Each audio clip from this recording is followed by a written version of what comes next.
জান্নাতে ঢোকার আগে সেদিন জান্নাতি কাঁদতে থাকবে। আল্লাহ সেদিন বলবে, আজকে কেন তুমি কাঁদতেছ? লোকটা বলবে, আল্লাহ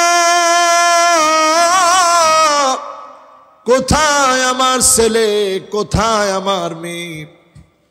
আজকে তো আমার ছেলে মেয়েকে দেখতেছি না, এই জন্য কাঁদতেছি। সেদিন আল্লাহ বলবে, নিয়ে আসো তার ছেলেকে, নিয়ে আসো তার মেয়েকে। লোকটা তাকায় দেখবে ছেলের গায়ে জাহান্নামের পোশাক পরা, মেয়ের নামে জাহান্নামের গায়ে জাহান্নামের পোশাক পরা। ছেলে মেয়ের গায়ে জাহান্নামের পোশাক পরা দেখে লোকটা চিৎকার করে কাঁদবে। আজকে যদি আপনি আপনার ছেলে মেয়েকে মানুষের মতো মানুষ বানায় যান, সেদিন আপনি দেখবেন আপনার ছেলের গায়ে জান্নাতের পোশাক পরা, আপনার মেয়ের গায়ে জান্নাতের পোশাক পরানো, আপনার স্ত্রীর গায়ে জান্নাতের পোশাক পরানো। দুনিয়াতেও যিনি ভালো রাখলেন, আখিরাতেও যিনি একই সঙ্গে পরিবারভুক্ত করে রাখবেন, তিনি কে? কুরআনুল কারীম আল্লাহ পাক ইরশাদ করেন, ইকতারাবা লিন-নাসি হিসাবুহুম ওয়া হুম ফি গাফলাতিন মুআরিদুন। কিয়ামতের সময়টা যত ঘনিয়ে আসবে, কিয়ামতের দিনটা যত ঘনিয়ে আসবে, তত বেশি মানুষ গাফেল হয়ে যাবে। আল্লাহ আমাদেরকে ডেকে বলতেছেন, গোলাম কিয়ামতের দিনটা বড় সন্নিকটে। সূরা আম্বিয়া এর প্রথম আয়াত খুলে দেখবেন, কিয়ামতের দিনটা বড় সন্নিকটে। আপনারা বলবেন, হুজুর কিয়ামতের দিন যদি সন্নিকটে হবে, হাজার হাজার বছর তো পার হয়ে যাচ্ছে, 1400 বছর পার হয়ে গেল, কিয়ামত হলো না কেন? আল্লাহ নবী দুইটা আঙ্গুল এইভাবে করে দেখালেন। আল্লাহ নবী দুইটা আঙ্গুল দেখায় বললেন, আনা ওয়াসাব। সাব্বাবার উস্তা, এই দুইটা আঙ্গুলের ভিতরে কোনো ফাঁকা রাখেন নাই। দুইটা আঙ্গুল দেখায় বললেন, আমি আর কিয়ামত এত কাছে। এই দুইটা আঙ্গুল যত কাছে, মনে মনে আপনি বলবেন 1450 বছর চলে গেল, কিয়ামতের কোনো সাক্ষাৎ তো পেলাম না, এত কাছে কেমন করে হলো? কুরআনুল কারীম তার জবাব দিয়ে দিচ্ছে।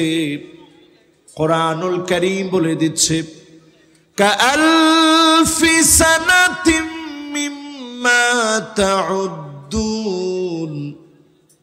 একদিন, 2 দিন, 3 দিন করে গুনে 365 দিনে 1 বছর গুনে, হাজার বছর যখন আপনি গুনবেন, আল্লাহর কাছে মাত্র পার হবে একদিন।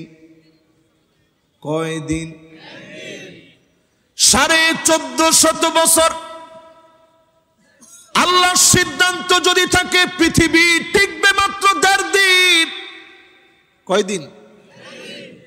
1.5 দিন পৃথিবী টিকবে। এটা যদি সিদ্ধান্ত লাগে, কিয়ামত হতে প্রায় 1500 বছর লাগবে, 1500 বছর লাগবে কিয়ামত হতে।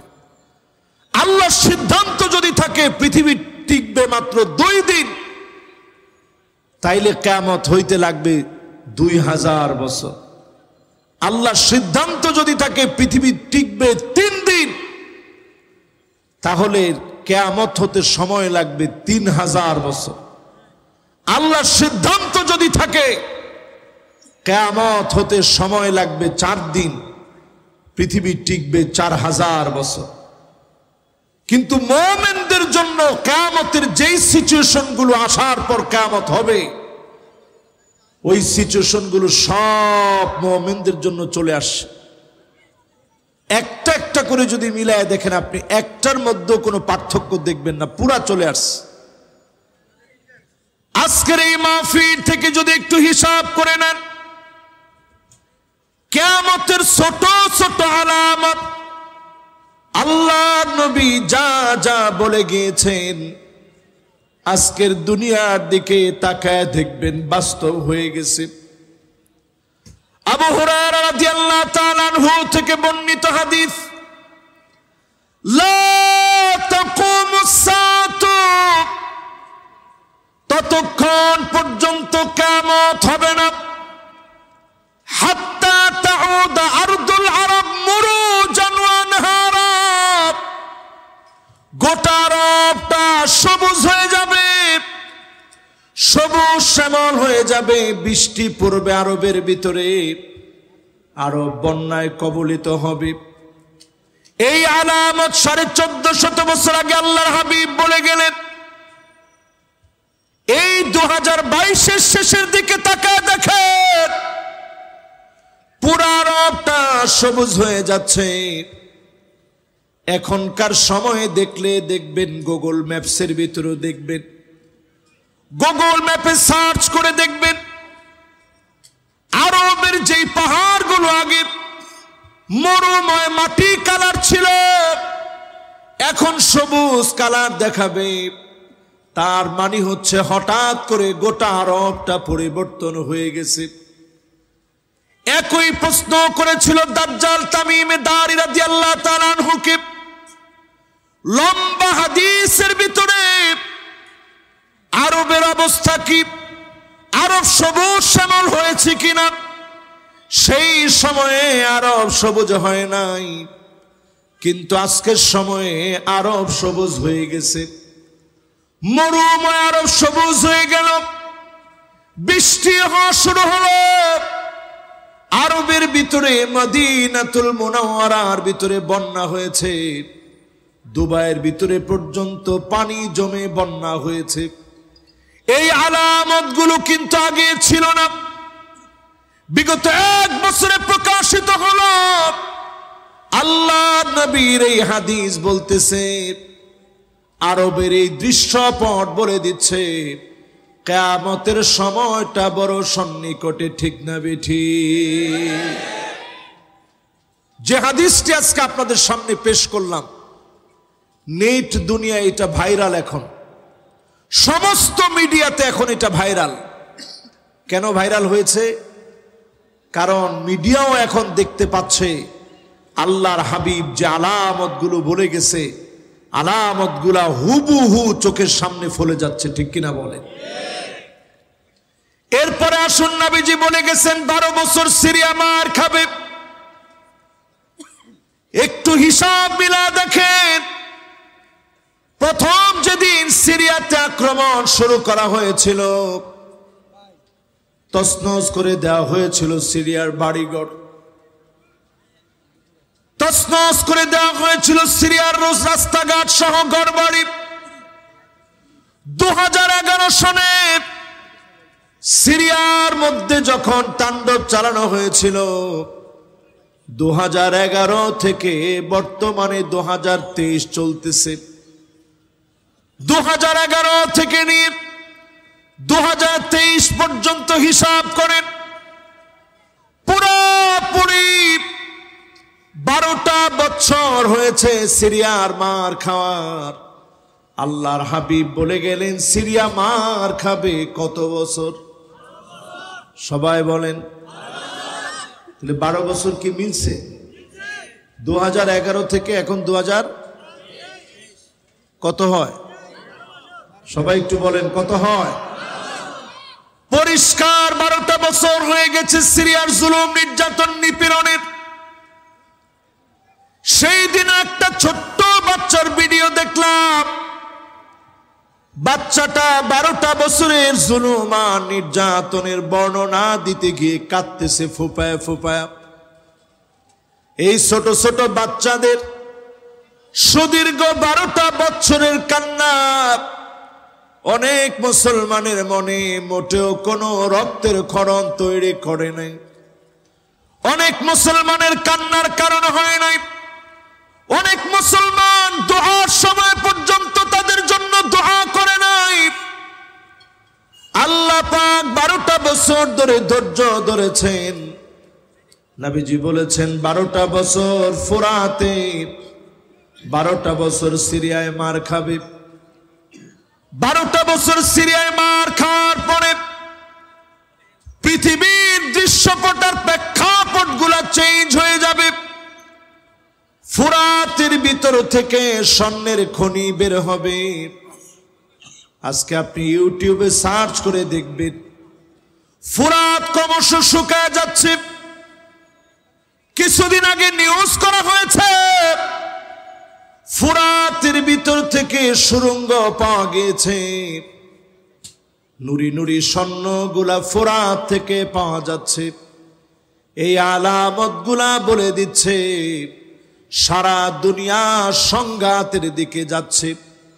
ফোরাত যখন শুকায় যাবে, স্বর্ণের খনি যখন বের হবে, পৃথিবীর ভিতরে এর আগে অনেকগুলো মালহামা হবে।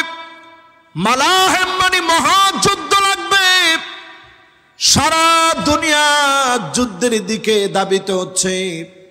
ইউক্রেন আর রাশিয়ার যুদ্ধ দিয়ে এটা শুরু হয়েছে। সারা দুনিয়া যুদ্ধের দিকে যাচ্ছে। পৃথিবীর ভিতরে 2টা বলয় এখন কাজ করতেছে, একটা রাশিয়ার বলয় আর একটা আমেরিকার বলয়। রাশিয়ার এই বলয়ের পক্ষে 2022 সনে এমন একটা তাদের মধ্যে সম্মেলন এবং সেমিনার এবং তাদের মধ্যে ঐক্য গড়ে উঠেছে রাশিয়ার বলয়ে। সেটা অনুষ্ঠিত হয়েছে উজবেকিস্তানে।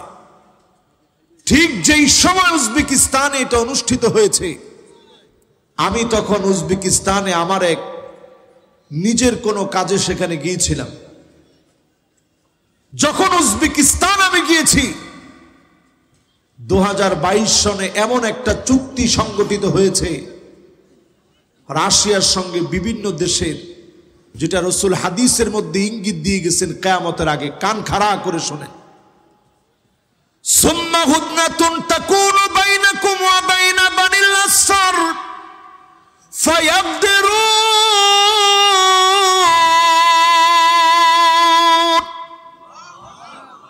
আল্লাহর হাবিব বলেন, কিয়ামতের আগে 2টা দেশের ভিতরে, 2টা পৃথিবীর ভিতরে বলয় তৈরি হবে। মেহেরবানি করে কথা বলা যাবে না, একটু স্টেজে যারা আছেন কথা বললে কিন্তু আমার হাদিসের মধ্যে যদি একটা লফজ এদিক সেদিক হয়, এটার জন্য আমি গুনাহগার হব। এখনই একটা মিস্টেক হইতে নিয়েছিল, যখন উনি আসছে দাঁড়ায় আছে, আমি আবার সামনে যেমন দেখি পিছনে কিন্তু একবারে বরাবর দেখি। আপনারা মনে করেন না যেটা হুজুরের বিরাট কেরামতি। এটা যুবক মানুষ তো, এই জন্য আমি ঠিক এইভাবে তাকাইলে আমি সবটা দেখি। আবার যখন এইভাবে তাকাই তখন এই দিক দিয়ে সবটা আমি দেখি। পিছনে যে পাগড়িটা লড়াইতেছে এটা দেখতেছি কিন্তু আমি। তার মানে বুঝছেন তো, আমি সামনে যেমন দেখি পিছনে ঘাড় ঘুরাইলে তেমন দেখি। নাইলে আবার অনেকে মনে করেন বাপরে বাপ হুজুরের তো বিরাট কেরামতি। সামনে যেমন দেখে পিছনে এরকম দেখে, বিরাট কেরামতি হুজুরের। তা আমি কোনো কেরামতি প্রদর্শন করতে আজকে আসিনি। যে হাদিসটা বলতেছি, হাদিসটা বুখারীর বর্ণিত হাদিস। আল্লাহর হাবিব 1000 বছর আগে বলে গেলেন, এমন সময় আসবে সুম্মা হুদনাতুন তাকুনু বাইনাকুম ওয়া বাইনা বানিল আসফার ফায়াকদিরুন। খ্রিস্টানদের সঙ্গে তোমাদের চুক্তি হবে। কাদের সঙ্গে? কাদের? মুসলমানদের। কাদের? মুসলমান চুক্তি করবে খ্রিস্টানদের সঙ্গে। চিন্তা করেন, রাসূল বলে গেছেন 1450 বছর আগে। এরপরে নবীজি বললেন ফায়াকদিরুন, অতঃপর ওই চুক্তি টিকবে না, ওই চুক্তি ভঙ্গ হবে। ঠিক এই হাদিসটা বিগত 1450 বছরে কখনো খ্রিস্টানদের সঙ্গে মুসলমান চুক্তিবদ্ধ হয় নাই। কোন খ্রিস্টান? রাসূল বলে গেছেন অর্থোডক্স খ্রিস্টান, রোমানীয় খ্রিস্টান, বাইজেন্টাইন সাম্রাজ্যের সময় যারা আজকের কনস্টান্টিনোপল আজকের ইস্তাম্বুলে যারা ছিল এই লোকগুলো সেই সময় চলে যায় বর্তমান রাশিয়ায়। এই রাশিয়ার যে খ্রিস্টানরা রয়েছে, বললেন অর্থোডক্স এই খ্রিস্টানদের সঙ্গে মুসলমানদের একটা চুক্তি হবে। 2022 সনে অলরেডি এই চুক্তি সংগঠিত হয়েছে। আমি তখন উজবেকিস্তানে ছিলাম। চীন চুক্তি করেছে, ইন্ডিয়া চুক্তি করেছে, পাকিস্তান চুক্তি করেছে, ইরান চুক্তি করেছে, তুরস্ক চুক্তি করেছে রাশিয়ার সঙ্গে। রাশিয়া নিজে ছিল, উজবেকিস্তান, তুর্কমেনিস্তান, কিরগিজস্তান সহ পুরা বলয়টা একত্রিত হয়েছে, সবাই মিলে চুক্তি করেছে। আল্লাহ হাবিব বললেন চুক্তি ভঙ্গ হবে। তাহতা 80টা দলে তারা বিভক্ত হয়ে পড়বে, বড় বড় 80টা দল বের হবে। চিন্তা করেন, তাদের ভিতরে 80টা দল হওয়া কোনো ব্যাপারই না। আল্লাহ নবী 1450 বছর আগে বলে গেলেন 80টা দলে বিভক্ত হয়ে যাবে, আর 80টা দল মিলে সবগুলা নিজেরা নিজেদের দখলদারিত্ব বাড়ানোর চেষ্টা করবে। তাহতা কুল্লি গায়াতিন 12,000, এক একটা পতাকার নিচে 12,000 করে সৈন্য হবে। লড়াই লেগে যাবে পৃথিবীর মানুষে মানুষে। তৃতীয় বিশ্বযুদ্ধ হবে সেই লড়াইয়ের নামে। তৃতীয় বিশ্বযুদ্ধ হবে সেই লড়াইয়ের নাম। এমন লড়াই লাগবে 100 জন মানুষের ভিতরে 99 জন মানুষ মারা যাবে, বাঁচবে মাত্র কয়জন? আরো জোরে বলেন। এখন 100 জনের ভিতরে হিসাব করে দেখেন 5 ওয়াক্ত নামাজ বা জামাতের সাথে 5 ওয়াক্ত নামাজ জামাতে গিয়ে পড়ে এমন মানুষের সংখ্যা কয়জন? পুরা 1 জন না, আর একটু বেশি হবে। কিন্তু 1 জন একবারে খারাপ বলেন না। যে নামাজের হালত আজকের মাহফিলের হালতের মতো যদি নামাজের হালতটা হয়ে যেত, আমাদের মাহফিলের মতো যদি নামাজের হালতটা হয়ে যেত, তাহলে এই দেশে দিন কায়েম হতে আর সময় লাগতো না। ঠিক কিনা বলে? যারা এখন আমার সামনে বসছেন, একটু হিসাব করে বলেন তো দেখি, এই যে খ্রিস্টানদের সাথে চুক্তি হয়ে গেছে, এটা আজকে আপনারা শুনলেন। এখন শুধু বাকি আছে দেখবেন তারা আমাদের সাথে চুক্তি ভঙ্গ করেছে। এরপরে শুধু বাকি রইল দেখবেন তৃতীয় বিশ্বযুদ্ধের বলয় শুরু হয়ে গেছে। এখন যারা আমরা এখানে বসা আছি, করোনার মতো আযাব আমরা কি দেখছি? নিউ মার্কেটবাসী দেখছেন? নীলক্ষেতবাসী দেখছেন? পুরা ঢাকাবাসী আমরা দেখছি। করোনা কিন্তু ছোট আযাব। ওয়ালা নুযীকান্নাহুম মিনাল আযাবিল আদনা দুনাল আযাবিল আকবার লাআল্লাহুম ইয়ারজিউন। আমার আল্লাহকে ছোট ছোট আযাব দেন, তারপরে বড় বড় আযাব দিবেন। করোনা কিন্তু বড় আযাব না। এর আগে আমেরিকাতে হেরিকেনের আক্রমণ, এটাও ছোট আযাব ছিল। ইন্দোনেশিয়ায় সুনামি হয়েছে, এটাও ছোট আযাব ছিল। আমার দেশে সিডর এসেছে, এটাও ছোট আযাব ছিল। এইডস রোগ হয়ে মানুষ মারা গিয়েছে, এটাও ছোট আযাব ছিল। এক সময় কলেরা হয়ে মানুষ মারা যেত, এটা ছোট আযাব। বসন্ত হয়ে মানুষ মারা যেত, ছোট আযাব। সারা দুনিয়াতে সোয়াইন ফ্লু, বার্ড ফ্লু, বিভিন্ন রকমের ফ্লু ছড়ায় গিয়ে মানুষ মারা গিয়েছে, এগুলো ছোট ছোট আযাব। বিভিন্ন ভাইরাসের কারণে মানুষ মারা গিয়েছে, ছোট ছোট আযাব। কিন্তু 2023 যদি দুর্ভিক্ষের মতো আযাব আসে, সারা দুনিয়ায় যদি দুর্ভিক্ষ শুরু হয়, দুর্ভিক্ষ কিন্তু ছোট আযাব না, দুর্ভিক্ষ বড় আযাব।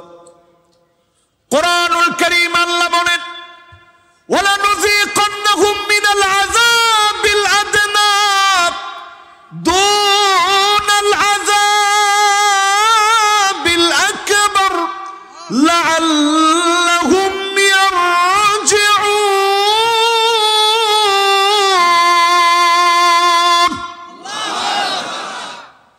ছোট ছোট আযাব আমি আগে দিব, এরপরে বড় বড় আযাব দিব। আমি আল্লাহ দেখব কে আমার দিকে ফিরে আসে। করোনার সময় এমন হয়েছে, মসজিদে মসজিদে তালা লাগিয়ে দেওয়া হয়েছিল। 10 জনের বেশি মসজিদে ঢুকতে দেওয়া হবে না। অনেক নিষেধাজ্ঞার পরে অনেকে নামাজের জন্য গিয়েছেন। অনেক যুবক নিজেকে পরিবর্তন করে ফেলেছেন। অনেক অভিনেতা অভিনেত্রী নিজেকে গুছিয়ে নিয়েছেন। অনেক ব্যবসায়ী নিজেকে পরিবর্তন করে সৎভাবে ব্যবসা শুরু করেছেন।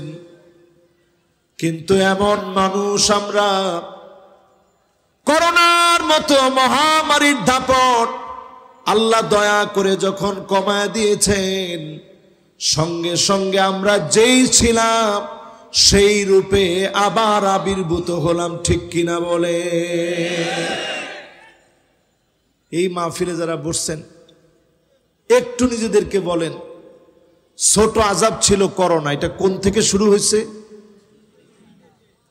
কোথা থেকে? কত সন? এই যে 19 থেকে শুরু হইল, 20 গেল, 21 গেল, 22 গেল, 23, এখনো কি করোনা আছে না গেছে? করোনা যার হয়েছে সে টের পেয়েছে। দুর্ভিক্ষ কিন্তু এত সহজ হবে না, যার হবে সে টের পাবে এমন না। ছোট্ট ছোট্ট বাচ্চা ক্ষুধার যন্ত্রণায় চিৎকার করবে, মা মা বলে বাচ্চা কাঁদবে, বাবা বাবা বলে বাচ্চা কাঁদবে। সব মানুষ ক্ষুধার যন্ত্রণায় কষ্ট করবে। ও আমার জাতি, ঢাকা সিটিটা একটা ক্রাইম জোন, সারা বাংলাদেশের ক্রাইম জোন ঢাকা সিটি। এত পরিমাণ গুনাহ আমাদের এই সিটিতে হচ্ছে।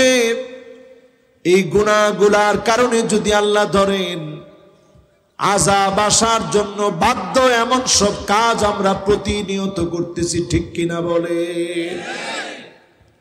একটু আপনাদের সামনে যদি ধরায় দিই কি কি অন্যায় আমরা করতেছি, এই অন্যায় হাদিসের ভাষায় নবীজি কি বলেন একটু মিলায় দেখেন, মিলে কিনা।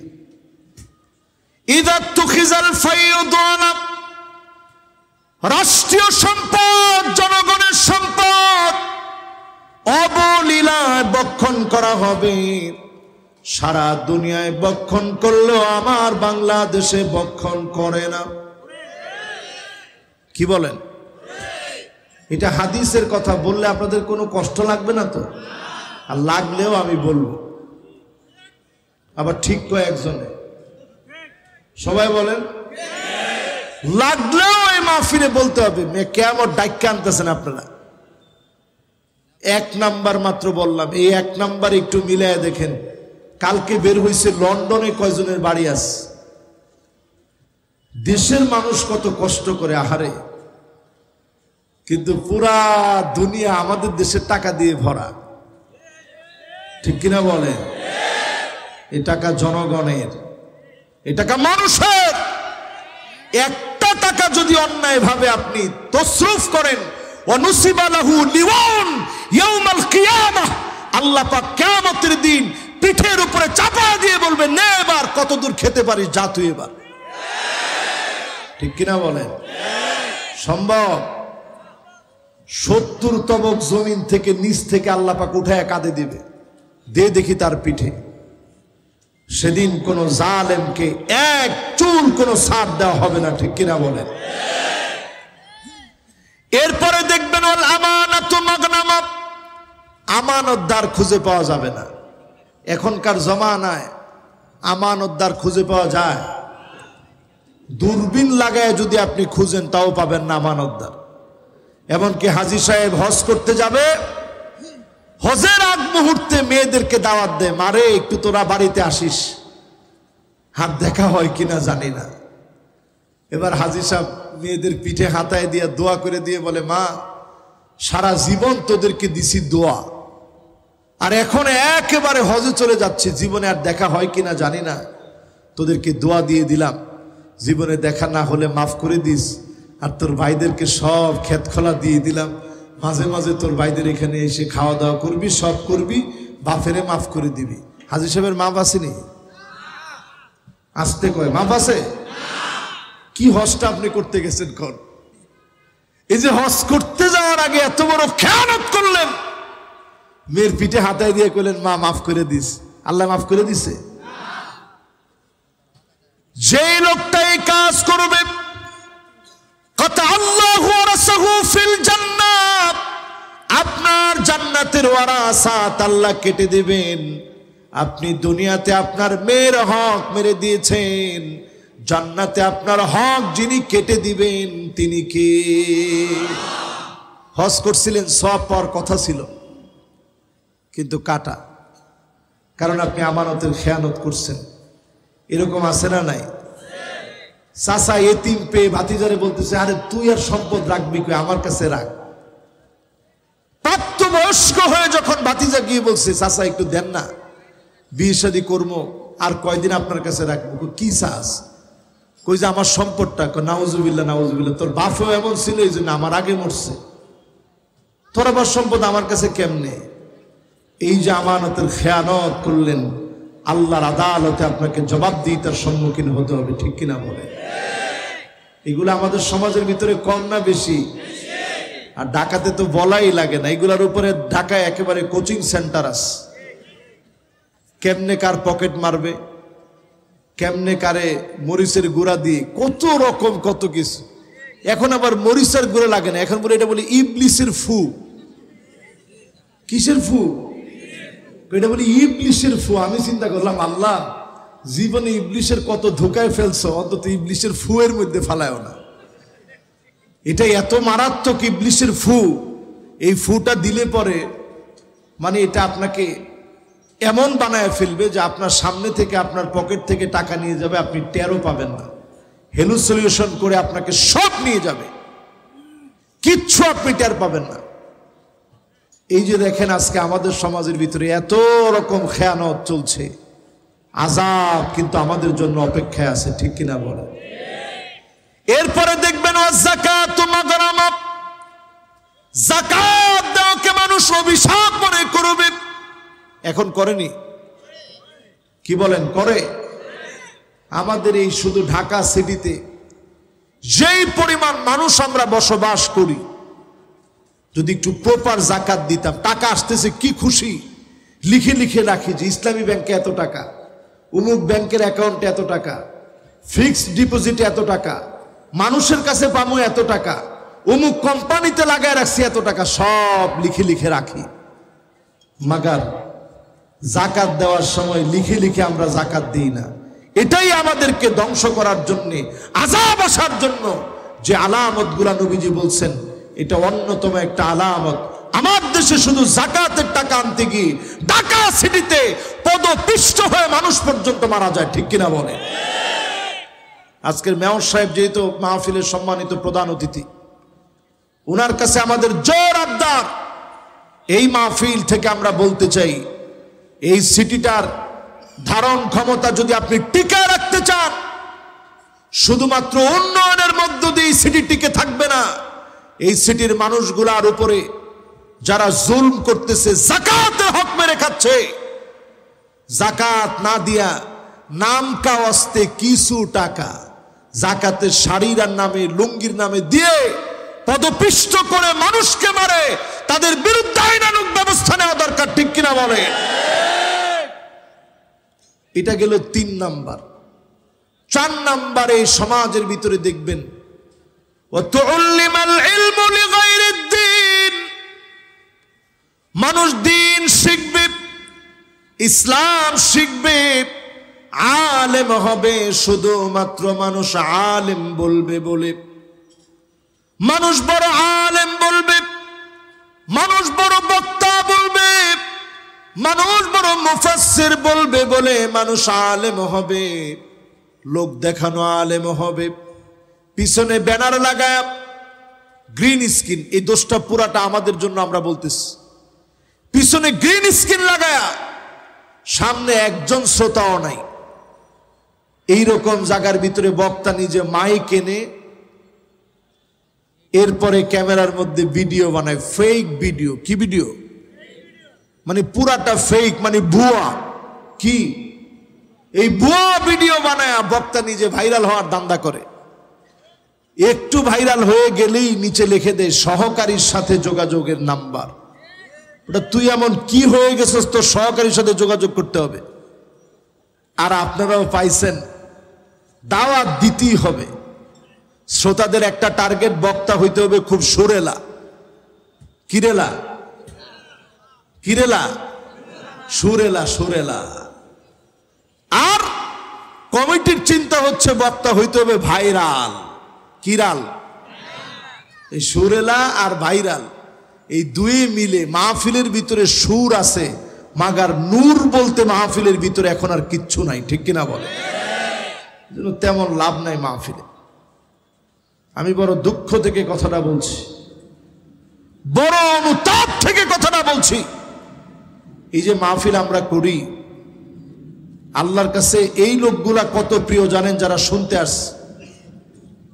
কিন্তু আমরা যারা বলি কয়জন আল্লাহর কাছে প্রিয় হতে পেরেছি, সেটা আল্লাহর আদালতে সেদিন প্রমাণিত হবে।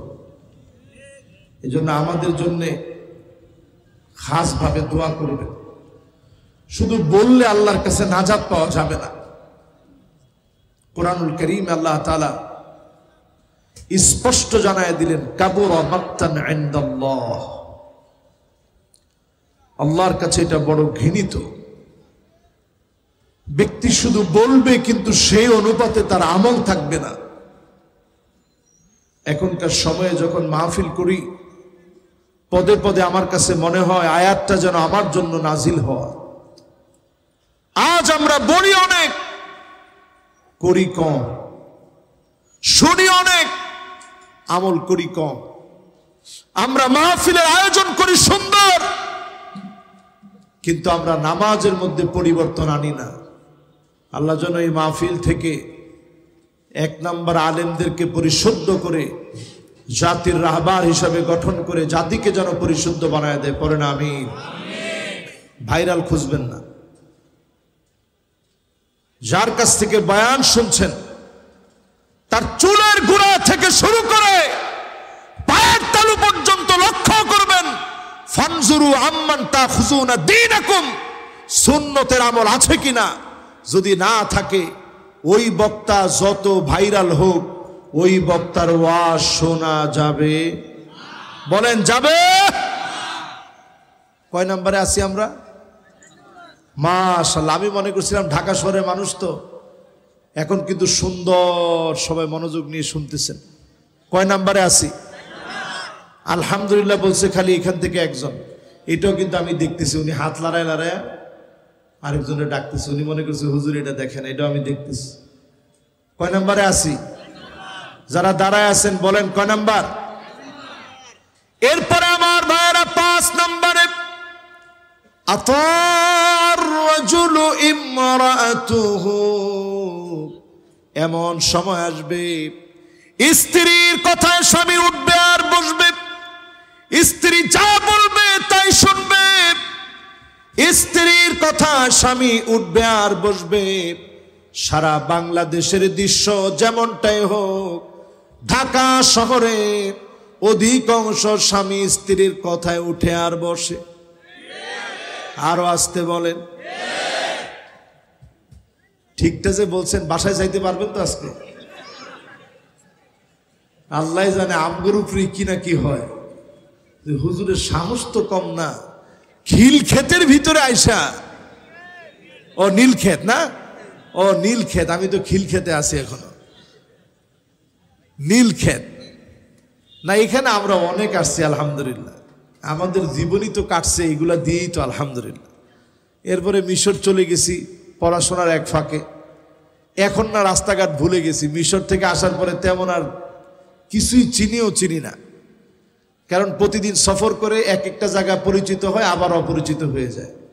তো আমরা যারা নীলক্ষেতে আছি একটু বলেন তো দেখি, এরকম নির্যাতন ঘরের ভিতরে হয় কি হয় না? ওইখানে তো অধিকাংশ লোক অবিবাহিত, আপনারা হয় কি বুঝেন? এরকম জুলুম হয় কি হয় না?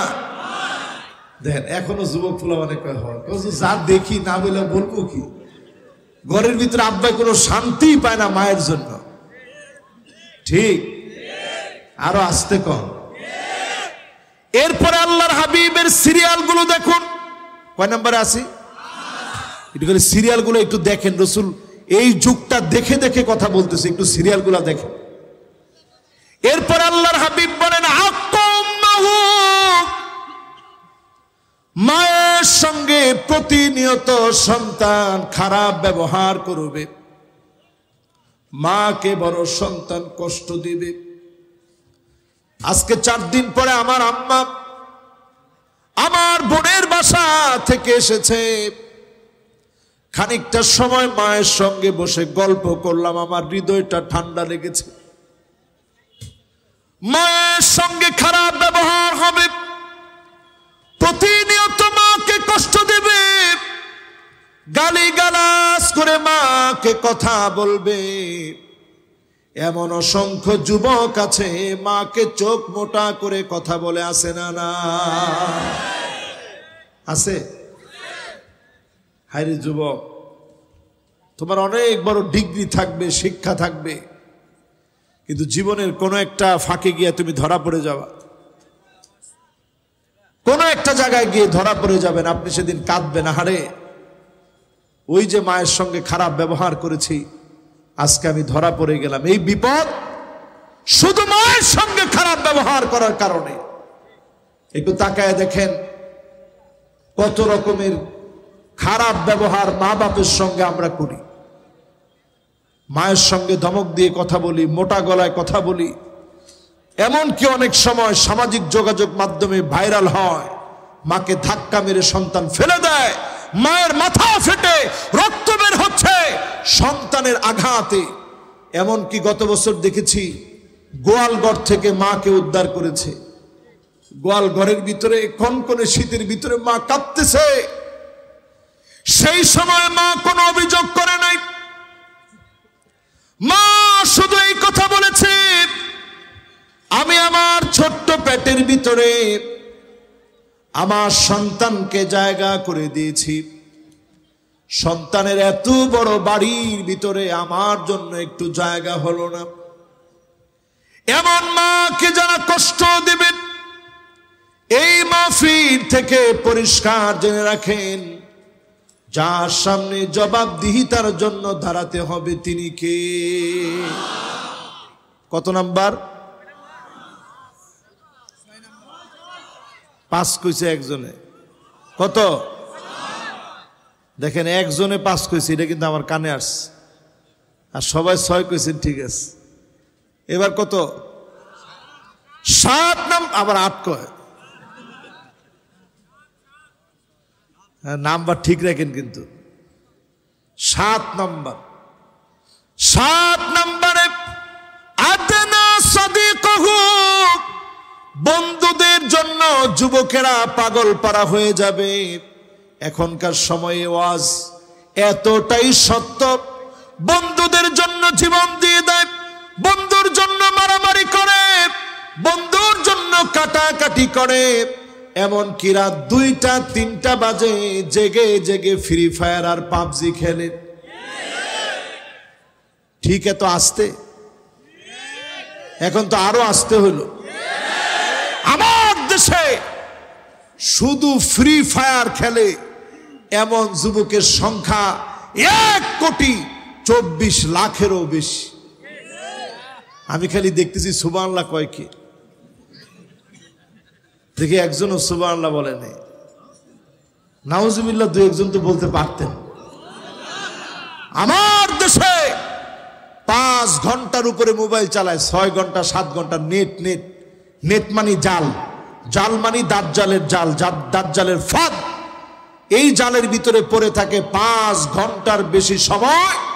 এমন যুবকের সংখ্যা একজন আর দুজন নয়, 11,75,00,000। এদেশের জনসংখ্যার কত পার্সেন্ট চিন্তা করে? 11,75,00,000 মানুষ, নারী আর পুরুষ 5 ঘন্টার উপরে মোবাইল চালায়। এজন্য তাকালে দেখা যায় আযাব আর আযাব আমাদের দিকে দিয়ে আসতেছে, ঠিক কিনা বলে? এবার আসেন ক নাম্বার? সবাই একটু বলি ক নাম্বার? 8 নম্বরে এমন সময় আসবে, আকসা আবাহু, বাপকে বড় পর মনে করবে, বড় দূরের মনে করবে। আমি নিজেও তো এখন বাপ হয়েছি। সন্তান যদি বাপকে দূরের মনে করে, বাপের মনে কত ব্যথা লাগে এটা এখন নিজে তো অন্তত বুঝি। বাপকে দূরের মনে করবেন না। অনেক সন্তান মুখের উপরে দাঁড়ায় বলে তুমি ব্যর্থ, তুমি কিচ্ছু করতে পারো নাই। বাপকে বলে আপনি ব্যর্থ, কিচ্ছু করতে পারলেন না। 50 বছর আগে ঢাকা আসলেন, একটা বাড়িও করতে পারলেন না, ফ্ল্যাট নিতে পারলেন না, কি দিলেন আমাদেরকে? এই কথা কমন কথা, প্রায় যুবক তার বাপের মুখে মুখে বলে। এই কথা যখন আপনি বলেন, বাপ আকাশের দিকে তাকায় বলে আল্লাহ, কতদিন ধরে, কতদিন লাগায়া চেষ্টা করলাম, সংগ্রাম করলাম সন্তানকে কিছু করে দেব, নিজে নতুন জামা কিনে নাই, ঈদ চলে গেছে নতুন জামা নেই নাই, জুতা নেই নাই, সন্তানের জন্য দিয়েছি। এই সন্তান কেমন করে আজকে এই কথাটা বলল? বাপকে যখন আপনি ব্যর্থ বলে গালি দিবেন, বাপ বদদুয়া দেওয়া লাগবে না, পরিষ্কার ভাবে আপনি বুঝে নেবেন বাপ বদদুয়া না দিলেও যিনি আপনার উপরে রাগান্বিত হয়ে যাবেন তিনি কে?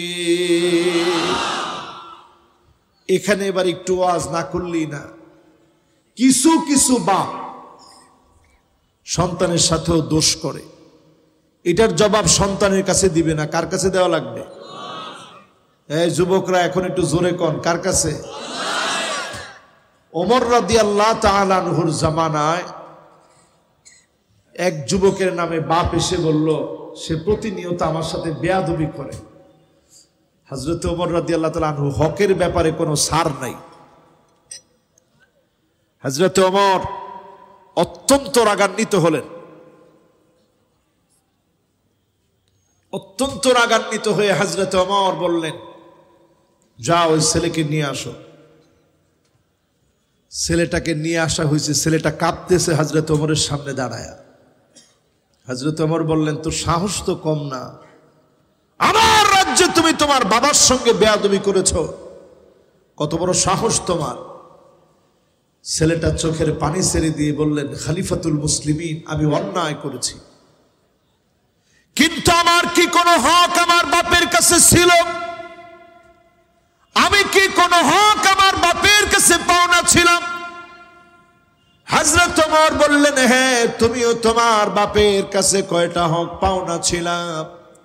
1 নম্বরে তোমার হক ছিল তোমার বাপ তোমার জন্য নেককার একজন মা তোমার জন্য মা হিসাবে গ্রহণ করবে, নেককার স্ত্রী তোমার বাপের স্ত্রী হবে। 2 নাম্বার তোমার হক ছিল তোমার বাপ তোমার জন্য সুন্দর একটা নাম রাখবে।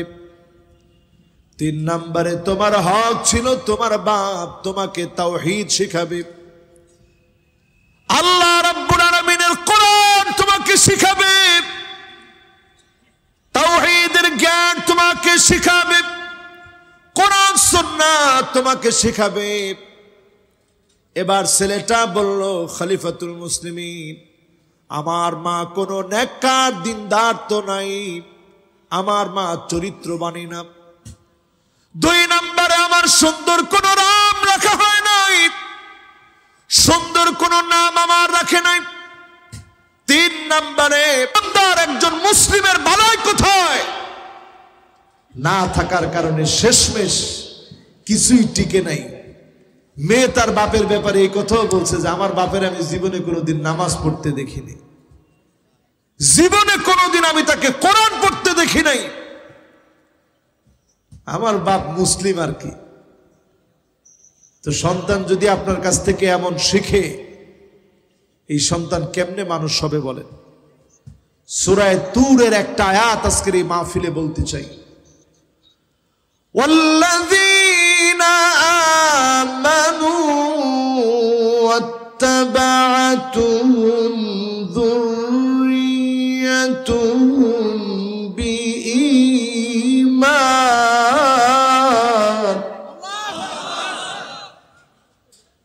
আলহাকনা বিহিম যুররিয়্যাতাহুম ওয়ামা আলাতনাহুম মিন আমালিহিম মিন শাই। আল্লাহ বলছেন জান্নাতে ঢোকার আগে সেদিন জান্নাতি কাঁদতে থাকবে। ঠিক জান্নাতে ঢোকার আগে লোকটা কাঁদবে, চোখ বেয়ে বেয়ে পানি পড়বে। আল্লাহ সেদিন বলবে, আজকে কেন তুমি কাঁদতেছো? লোকটা বলবে, আল্লাহ কোথায় আমার ছেলে, কোথায় আমার মেয়ে? আজকে তো আমার ছেলে মেয়েকে দেখতেছি না, এই জন্য কাঁদতেছি। সেদিন আল্লাহ বলবে, নিয়ে আসো তার ছেলেকে, নিয়ে আসো তার মেয়েকে। লোকটা তাকায় দেখবে ছেলের গায়ে জাহান্নামের পোশাক পরা, মেয়ের নামে জাহান্নামের গায়ে জাহান্নামের পোশাক পরা। ছেলে মেয়ের গায়ে জাহান্নামের পোশাক পরা দেখে লোকটা চিৎকার করে কাঁদবে। আজকে যদি আপনি আপনার ছেলে মেয়েকে মানুষের মতো মানুষ বানায় যান, সেদিন আপনি দেখবেন আপনার ছেলের গায়ে জান্নাতের পোশাক পরা, আপনার মেয়ের গায়ে জান্নাতের পোশাক পরানো, আপনার স্ত্রীর গায়ে জান্নাতের পোশাক পরানো। দুনিয়াতেও যিনি ভালো রাখলেন, আখিরাতেও যিনি একই সঙ্গে পরিবারভুক্ত করে রাখবেন, তিনি কে? আমার ভাইরা কয় নম্বরে আছি? মাশাআল্লাহ, কয় নাম্বার? মনোযোগ আছে তো আপনাদের? এবার কয় নাম্বার?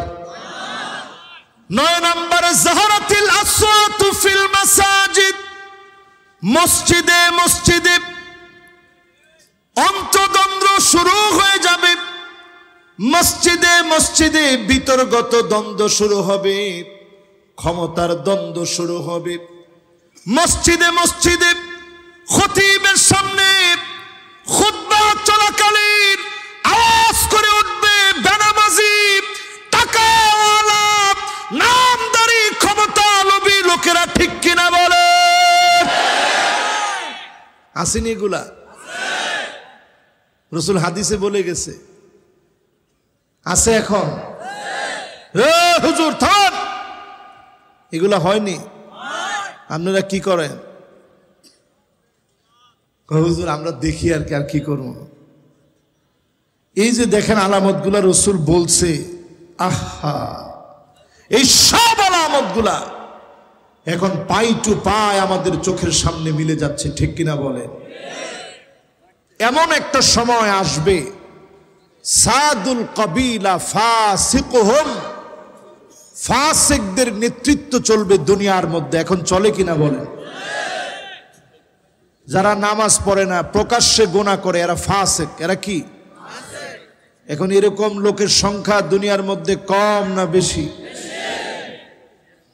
এরপরে দেখবেন জাইমুল কওমে আরজালুহুম, বড় বড় নেতা হয়ে যাবে, কিন্তু তারা চরিত্রবান মোটেও হবে না, দুশ্চরিত্র লম্পট ব্যক্তিরা বড় বড় নেতা হয়ে যাবে। এমন আছে না নাই?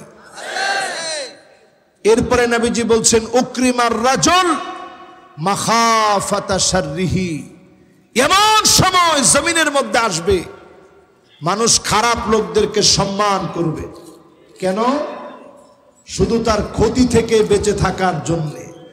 সম্মান না করলে ব্যবসা টিকবে না, সম্মান না দেখালে ব্যবসা টিকবে না, বেঁচে থাকা দায় হয়ে যাবে, নিরপরাধ মানুষ টিকতে পারবে না। ঠিক কিনা বলে? এরকম হয় কিনা? রাসূল বলে গেছেন।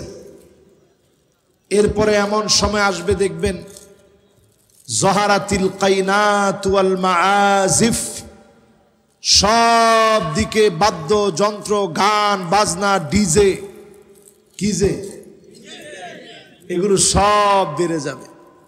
ফটিকছড়িতে সেদিন একজন ইমাম সাহেব আগেই পরিষ্কার জানায় দিছেন যে যদি কোনো ডিজে টিজে হয় ওই বিয়ে শাদীতে আমি যাব না। সত্যি ওই ইমাম সাহেব যান নাই। কেন গেলেন না? এজন্য ইমাম সাহেবকে মসজিদ থেকে বিনা নোটিশে হুজুর আপনি আসতে পারেন। ইমাম সাহেব কম না, আলহামদুলিল্লাহ, এখন মিডিয়ার যুগ। ফেসবুকে যখন এটা ভাইরাল হয়েছে, এখন চেয়ারম্যান ইমাম সাহেবের পায়ে ধরতেছে, হুজুর যেমনি হোক আপনি আসেন, হুজুর যেমনি হোক আপনি আসেন, এদের বিচার আমি করব। একটু চিন্তা করেন, এই যে গান বাজনা বাড়তেছে, দেখেন সিরিয়ালটা দেখেন, যেখানে গান বাজনা বাড়বে অশ্লীলতা বেহায়াপনা বাড়বে। আজ ঢাকা শহরের ড্রেসের গুলার দিকে তাকালে দেখা যায় মহিলাদের ড্রেস আপ এমন হয়ে গেছে, এই ডিজে গান আর অশ্লীলতার বেহায়াপনা একযোগে পুরো যুব সমাজকে ধ্বংস করে দিচ্ছে। ঠিক কিনা বলে? আমাদের ঢাকা শহরে এমনটাও আমরা বলতে শুনেছি, my body my rules. Body আমার, রুলস চলবে আমার। এই রুলসের মধ্যে আবার হাত দেয় কে? আরে মিয়া, একটা ফুরা হইলে 3 মাস আপনার খবর থাকে না। একটা ফুরা 2 মাস আপনার ঘুম হারাম। আপনি বলেন মাই বডি মাই রুলস। আপনার বডি আপনার রুলসে চলে না, কার রুলসে চলে? এই অসভ্যতা আর বর্বরতা সব দিকে ছড়িয়ে পড়তেছে, এগুলো আযাব আসার কারণ। এরপরে নবীজি বলছেন আযাব আসবে কেন? আযাব আসবে এই জন্য শুরিবাতিল খামর, সব দিকে মদ সয়লাব হয়ে যাবে। আমাদের দেশে সব কিছুতে লস হলেও নতুন একটা মদ আসছে বাজারে, নাম হচ্ছে পেরু। কেরু, কেরু না? দেখছেন নি কারবারটা? আমি ভুল বললেও আপনারা ভুল করার লোক না। কেরু, কেরু। আরে বাবা রে বাবা, কেরু নিয়ে কি পরিমাণ নিউজ, ডিবিসি পর্যন্ত নিউজ করতেছে। কেরু শত শত কোটি টাকা তারা লাভ করে ফেলছে। আল্লাহ হাজার হাজার কোটি টাকা এই দেশের কাদের মধ্যে লস চাপায় দিবে। ঠিক কিনা বলেন? পাইকারি দরে যা শুরু হয়েছে সয়লাব হয়ে যাচ্ছে। যেহেতু ঢাকা সিটির মাহফিল, এই মাহফিলের প্রধান অতিথি হচ্ছে মাননীয় মেয়র মহোদয়। আমরা ওনার কাছে একটা আবদার রাখবো, মাদকদ্রব্য নিয়ন্ত্রণ অধিদপ্তর নয়, এটা নাম হওয়া দরকার মাদকদ্রব্য নির্মূল অধিদপ্তর। নিয়ন্ত্রণ করে মদকে আটকানো যায় না, নির্মূল করা লাগে। ঠিক কিনা বলে? কিসের নিয়ন্ত্রণ? ডায়াবেটিসের মতো আপনি নিয়ন্ত্রণে রাখবেন, আবার হুট করে বেড়ে যাবে, হুট করে আবার কমবে, হুট করে আবার বাড়বে। ওই নিয়ন্ত্রণ নামটা বাদ দিয়ে দেন, মুছে দেন আস্তে করে। ওইখানে নাম দেন মাদক দ্রব্য নির্মূল অধিদপ্তর। নির্মূল করে দাও মদ দেশ থেকে, শান্তির বর্ষধারা আল্লাহ পাক জমিনে নাজিল করে দিবেন। ঠিক কিনা বলেন? এরপরে আসেন, জমিনের মধ্যে শাস্তি আসে কেন? এই জন্য শাস্তি আসে, ওয়ালানা আখিরু হাযিহিল উম্মাহ আউওয়ালাহা। আগেকার বড় বড় আলেমদেরকে, সম্মানিত ব্যক্তিদেরকে নানাভাবে গালিগালাজ করা হবে। হয় কি হয় না? কি কি শাস্তি আসবে? এতক্ষণ অনেকগুলা ছোট ছোট শাস্তির কথা শুনাইছিলাম শুরুতে। এরপরে শাস্তিগুলো অনেক বড় বড় শাস্তি। ফালইয়ারতাকিবু ইনদা যালিকা রিহান হামারা, বাতাসের সঙ্গে আগুন আসবে, জ্বালিয়ে পুড়িয়ে ছারখার করে দেবে। বেশি দূরে যাওয়া লাগবে না, কিশোরগঞ্জের পাকুন্দিয়া, হোসেনপুর, কটিয়াদীপ, খবর নিয়ে দেখবেন অদৃশ্যভাবে কোনো আগুন কেউ জ্বালায় নাই। অদৃশ্য আগুন এসে ক্ষেতের পর ক্ষেত জ্বালা দিয়েছে, অদৃশ্যভাবে আগুনে পুড়ে ছারখার হয়ে গেছে। এমন আলামত বারবার স্মরণ করায় দিচ্ছে, শুধরে যাও মুসলমান। ওয়ালানুযীকান্নাহুম মিনাল আযাবিল আদনা দুনাল আযাবিল আকবার লাআল্লাহুম ইয়ারজিউন।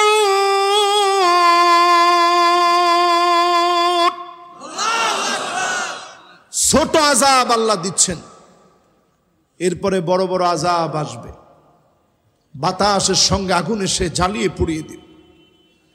এরপরে শুরু হবে জালজালা, মানে ভূমিকম্প। সিরিজ ভূমিকম্প শুরু হবে। সারা দুনিয়াতে সিরিজ ভূমিকম্প শুরু হয়ে গেছে। এরপরে আল্লাহর হাবিব বলেন সারা দুনিয়ায় শুরু হবে আযাবের পর আযাব। খসফা, ভূমিধস শুরু হবে। পঞ্চগড়ে 35টা বাড়ি ভূমিধসে ধসে গিয়েছে।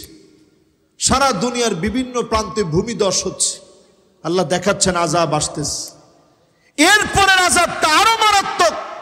মাসখা, পাথর পড়বে জমিনের মধ্যে, স্ট্রয়েড গুলো পড়বে, বড় বড় পাথর খণ্ডে বিভিন্ন দেশ মাটির নিচে নিশ্চিহ্ন হয়ে যাবে। বিভিন্ন দেশকে আল্লাহ রাব্বুল আলামিন মুছে দিবেন। এরপরের আযাব আসবে কাযফা, ছেলে মেয়ে হয়ে যাবে, মেয়ে ছেলে হয়ে যাবে। গত এক সপ্তাহের ভিতরে আপনার ফেসবুক দেখলেই পেয়ে যাবেন, দিব্যি মেয়ে ছিল, তার বিয়ে হয়েছিল, ওইরকম একটা মেয়ে ছেলে হয়ে গেছে। দেখছেন আপনারা নাকি আমি নিজেই বললাম? দেখছেন আপনারা? এই নিউজ আমাদেরকে বলে দিচ্ছে এটা নতুন হয় না, সারা দুনিয়া জোড়া এইরকম ঘটনা ঘটতেছে। এগুলো সব আল্লাহর তরফ থেকে আযাব। এখন আমাদের করণীয় কি? আমাদের করণীয় হচ্ছে এই আলামতগুলা দেখে ঘুমায় থাকা। কি খালি মাহফিল করা আর কিয়ামতের আলামত হুজুরদেরকে বিষয় দিয়ে দেওয়া, হুজুর এই বিষয়টা আলোচনা করেন, এই বিষয়ের আলোচনা শুনতে খুব ভালো লাগে। কিন্তু আমি হুজুরকেও আল্লাহ তাআলা কোনোভাবেই এই আলামতের সময় ছেড়ে দিবে না, আমাকেও আল্লাহ পাকড়াও করবে। ঠিক কিনা বলে? ওয়াত্তাকু ফিতনাতাল লা তুসিবান্নাল্লাযীনা যালামু মিনকুম খাসসা ওয়া'লামু আন্নাল্লাহা শাদীদুল ইকাব। আল্লাহ বলছেন ভয় করো আমার ফিতনাকে। ফিতনা বললেন কেন, আযাব বললেন না কেন? কারণ আযাব বললে এটা ছোট মনে হতো, ফিতনা বলে এটার 22 রকমের তাফসীর করেছেন মুফাসসিরিনে কেরাম। বড় বড় আযাব হতে পারে, দুর্ভিক্ষ হতে পারে, ঘূর্ণিঝড় হতে পারে, টর্নেডো হতে পারে, সাইক্লোন হতে পারে, হেরিকেন হতে পারে, সিডর হতে পারে, এরকম যত বড় বড় আযাব, মহামারী হতে পারে। এই আযাবের সময় কাউকে আমি ছেড়ে দেব না, সবগুলাকে পাকড়াও করব। যিনি শাস্তি দেওয়ার সময় অত্যন্ত কঠোর, তিনি কে? তারপরেও আমরা দেখি একই ভেরিয়েন্ট, ভারতীয় ভেরিয়েন্ট আমার দেশে এসেছিল, ভারতকে তছনছ করে দিয়েছে। রাস্তায় রাস্তায় মানুষ মরে পড়ে রয়েছিল, লাশ পানির মধ্যে মানুষ ফেলে দিয়েছে। কিন্তু আমার দেশে খাস করে দয়া করে ভালোবেসে যে মালিক আরেকটা বার আমাদেরকে সুযোগ দিয়েছেন, তিনি কে? এই সুযোগের সময় করণীয় হচ্ছে শুধু আল্লাহ ওয়ালা হন, গুনাহ ছেড়ে দেন। ইত্তাকিল মাহারিম তাকুন আবাদান নাস, শুধু হারাম ছেড়ে দেন, আল্লাহর দিকে আসেন। যিনি আপনাকে আমাকে হেফাজত করবেন তিনি কে? এই সময়ের করণীয় শুধু তাওবা করা, পুরা জাতির করণীয় তাওবা করা, পুরা জাতির করণীয় তাওবা করা, বেশি বেশি ইস্তেগফার পড়া, আল্লাহর কাছে সাহায্য চাওয়া। জুমা বারে বেশি বেশি সূরা কাহাফ পড়বেন, প্রতিদিন সূরা কাহাফের 10টা আয়াত তেলাওয়াত করবেন, আল্লাহর কাছে পানাহা চাইবেন, আল্লাহর কাছে প্রতিনিয়ত ক্ষমা চাবেন। এই ক্ষমা চাওয়ার মধ্য দিয়ে যিনি আমাদেরকে হেফাজত করবেন তিনি কে? আজকের এই মাহফিলে আমার মুহতারাম শেখ আহমদুল্লাহ হাফিজাহুল্লাহ, তিনি ইনশাআল্লাহ আপনাদেরকে বাকি বিষয়ে ইনশাআল্লাহ কথা শোনাবেন। আরও কথা বলতে পারলে আমার কাছে ভালো লাগতো, কিন্তু যেহেতু আমার মুহতারাম মেহমান চলে আসছেন, আমার মেহমানকে আজকের এখানে বসায় দিয়ে ইনশাআল্লাহ কথার সুন্দর একটা পরিবেশ ইনশাআল্লাহ আপনারা রাখবেন। সমন্বয়ে সবাই যেভাবে শুনতেছেন মনোযোগ সহকারে শেষ পর্যন্ত শুনে ইনশাআল্লাহ আমরা বাড়ি যাব। বলেন ইনশাআল্লাহ। এবার একটা হাদিস শোনায় এখান থেকে বিদায় নিব। সব কেমন পাবেন জানেন? একটা নতুন মাসআলা যদি আজকে শুনে যান কেমন সব? আল্লাহর হাবিব বলেন, ইয়া আবা যার লা আন তাকদুয়া ওয়া তাআল্লামা বাবাম মিনাল ইলম, যদি নতুন কোনো জ্ঞান তুমি শিখতে পারো যেটা তুমি জানতে না, উমিলা বিহি আউলাম ইউমাল, হয়তো তুমি আমল করতে পারো না, নতুন একটা জ্ঞান শিখছো, একটা মাসআলা আজকে শুনে গেলেন, আমল করতে পারলেন না। রসুল বললেন, যেমন জাকাতের মাসালা শুনলেন, জাকাত ফরজ হয় নাই, হজের মাসালা শুনলেন, হজ ফরজ হয় নাই, শুধু মাসআলা শুনে গেলেন, সব কেমন? খায়রুন লাকা মিন আন তুসাল্লিয়া আলফা রাকাআহ, 1000 রাকাত নামাজ পড়লে যেমন সওয়াব হবে, এর চাইতে বেশি সওয়াব আল্লাহ বান্দার আমল নামায় দিয়ে দিবে। সুবহানাল্লাহ। আল্লাহ পাক আমাদের সকলকে এই মোবারক মাহফিল থেকে শেষ পর্যন্ত কথাগুলো শুনে আমলের নিয়ত করে তওবা করে বাড়ি যাওয়ার তৌফিক আল্লাহ দান করুক। সকলে পড়ি আমিন। ওয়া মা তৌফিকি ইল্লা বিল্লাহ। সুবহানাকাল্লাহুম্মা ওয়া বিহামদিক আশহাদু আল লা ইলাহা ইল্লা আনতা আস্তাগফিরুকা ওয়া আতুবু ইলাইক। ওয়াসসালামু আলাইকুম ওয়া রাহমাতুল্লাহি ওয়া বারাকাতুহু।